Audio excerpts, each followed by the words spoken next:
Salut à tous et bienvenue sur cette nouvelle vidéo. Si on gagne un avion là, on ouvre les portes et on dit tous ceux qui veulent aller au Canada, entrez, on s'en va avec vous, ou alors en Europe ou en Asie. Vous êtes de quel genre? De ceux qui vont directement bondir dans cet avion ou alors vous êtes de ceux qui vont rester en Afrique?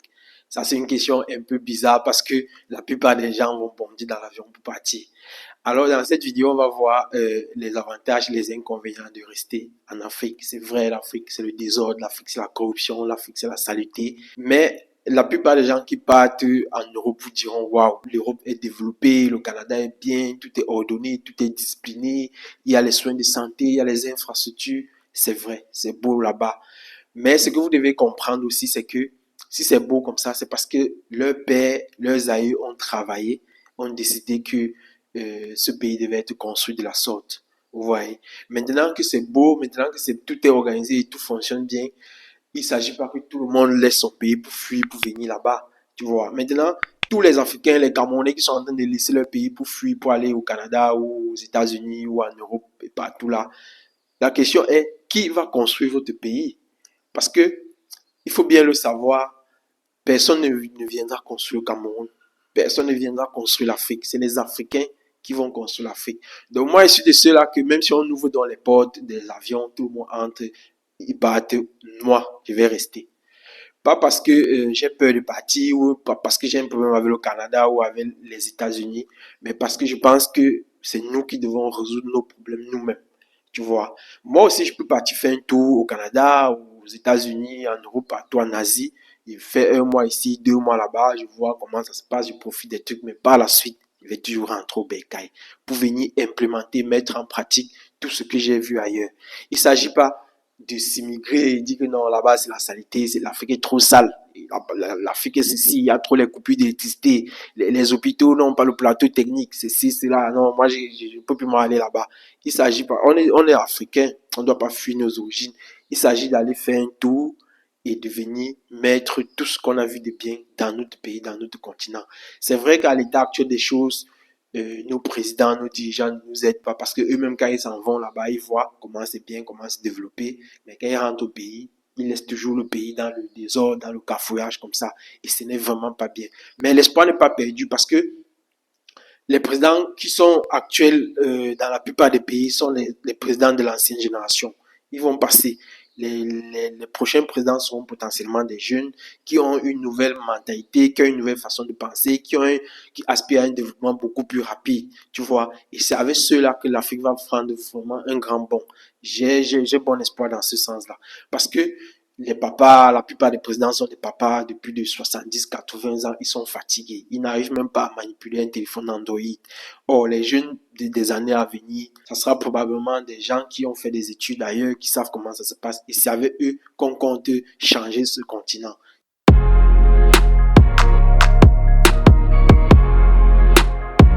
Parce que si tout le monde se met simplement à fuir là, l'Afrique va rester comme ça pendant des années et des années. Et ce n'est pas la solution. Et quelqu'un d'autre ne viendra pas développer notre pays, notre continent. C'est nous-mêmes. Mais je ne défends pas aussi à ceux qui partent en Europe ou alors au Canada de partir. Ils ne font pas mal parce que chaque pays doit avoir ses ressortissants ailleurs. Surtout que si vous êtes jeune, si vous n'êtes pas encore assez établi, c'est vraiment bien d'aller travailler à l'étranger parce qu'à l'étranger, dans les pays développés, le salaire que vous touchez est beaucoup plus élevé. Quelqu'un qui travaille en Afrique du 1er janvier au 31 décembre, un jeune qui se bat, quand il regarde le résultat, c'est proche de l'ordre de 1. Or, dans un pays émergé, avec la même énergie, la même force que vous déployez, vous allez gagner beaucoup plus. Maintenant, la différence aussi, c'est que en Afrique et au Cameroun, si vous avez un peu de moyens, vous pouvez être plus à l'aise, plus établi. Vous pouvez acheter des vastes surfaces de terre, construire une maison à votre goût, au lieu de vivre simplement dans un appartement un peu serré, comme la plupart des gens louent en Europe. Tu vois, en Afrique, tu peux avoir tout un espace à toi, il y a beaucoup de liberté. Même si tu fais du business en ligne, ce que tu gagnes, c'est pour toi, il n'y a pas tellement de déclarations comme ça. En fait, l'Afrique, c'est encore un cafouillage où tous ceux qui s'en sortent vont vous dire que c'est dans le cafouillage qu'on s'en sort. Parce qu'une fois qu'on discipline tout, ce n'est plus trop facile de s'en sortir. C'est un peu comme un match qui a deux stades. Il y a un stade où tout est réglementé, tout est discipliné.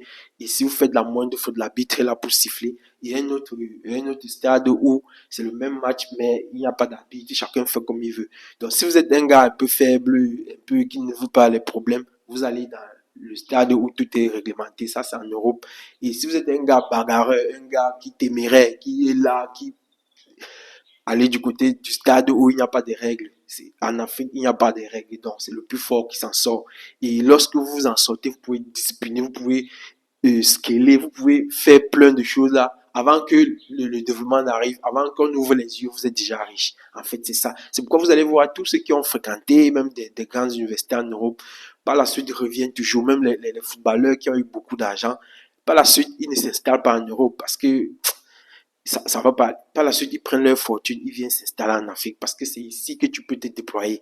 Prenons l'exemple de quelqu'un qui touche 1500 ou 2000 euros en Europe. Tu vas faire juste ton boulot, métro, dodo, avoir ta petite maison, ton petit appartement tranquille là. Or, quelqu'un qui se bat en Afrique et qui sort du lot, qui touche les 1500 ou 2000 euros.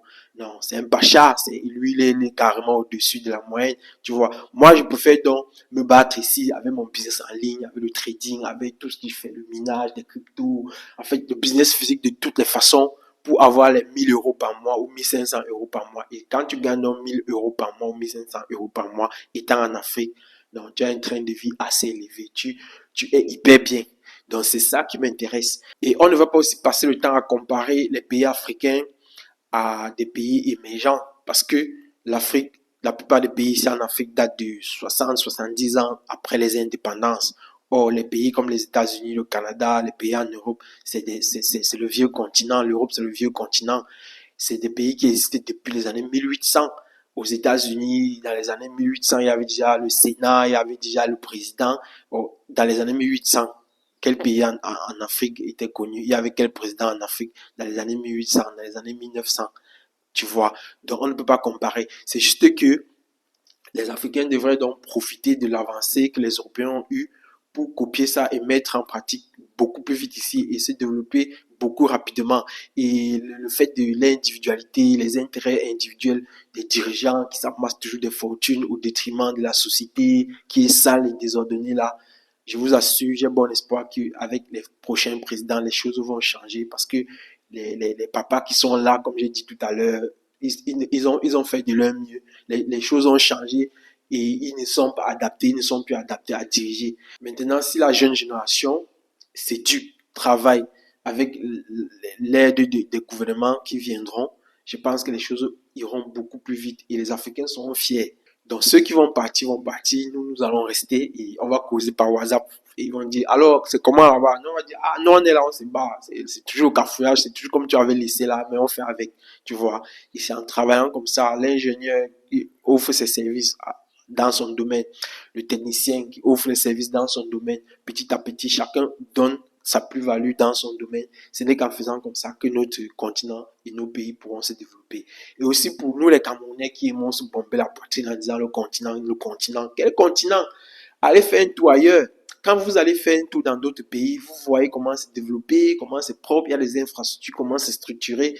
Mais vous vous rendez compte que les Camerounais font plutôt trop la gueule. Tu vois, quand vous allez faire dans un tour, vous allez vous rendre compte que le Cameroun, c'est pas un continent, c'est même plutôt un quartier. Donc, laissez tomber un peu trop les trucs de continent, de gueule là, et mettons-nous au travail, développons ce pays, parce qu'il y a trop de bâtons dans des roues. Effectivement, comme les gens se plaignent, tu veux créer une entreprise, il faut corrompre par-ci, corrompre par-là, il y a les bâtons dans les roues, tu vois, tu roules, les gens roulent en sens contraire, les motos de tous les côtés, personne ne respecte le côté de la route, tout ce cafouillage-là. Il faudrait que dans les années futures, ça finisse, pour qu'on soit ordonné et discipliné. Et tout ça ne peut émaner que de la volonté politique des dirigeants et puis également des citoyens qui adhèrent, tu vois.